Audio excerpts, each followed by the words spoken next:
Well, Google is up to it again. We talk a lot about Google keyword match types, especially if we're in the Google Ads business. But take a look at this article today in Searchland. Google has now, very sneakily, I might ask, that's their platform, I guess they can do whatever they want, has very sneakily snuck it in so your search campaigns, when you create them, will automatically default to broad match. Broad match is where your keywords, whatever keyword phrases you put in, will match with almost everything. Loves this for a number of reasons. They say because it helps with their automation, their algorithm. Really, this just drives a massive amount of really terrible search terms and clicks and wasted ad spend for your campaign. So this is one of those reasons I tell people, don't try Google Ads at home. This is only safe for an expert because you're not going to know these things. I can only imagine right now how many people just dove into Google Ads today for the first time, their new business. They're like, I need some leads. I'm going to dive into Google Ads. I'm going to create a search campaign.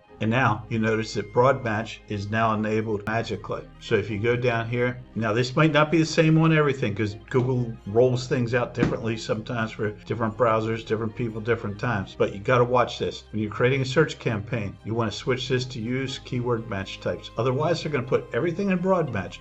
Broad match means if your keyword is landscaping near me, they might trigger your ad for something like, landscape mulch from Walmart. You don't want that. That's not what you do. So watch out for this. Use keyword match types. I recommend starting out with exact match. People are going to argue with me, but I'm right. So this is another thing that you have to be really, really careful for.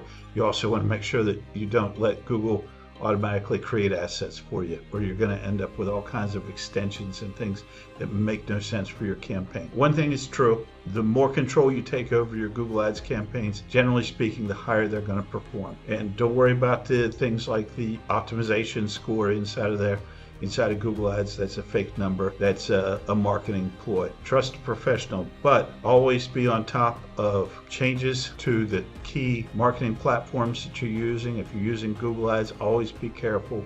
If you're using Facebook ads, try to stay current. I know it's a lot. That's why I use professionals. But this is a huge move for Google Ads to default to broad match. It's not good for you. Make sure you turn it off when you create a new campaign. This should only be true on new campaigns. It shouldn't be true on existing campaigns. But still, you got to watch because Google does a lot of stuff.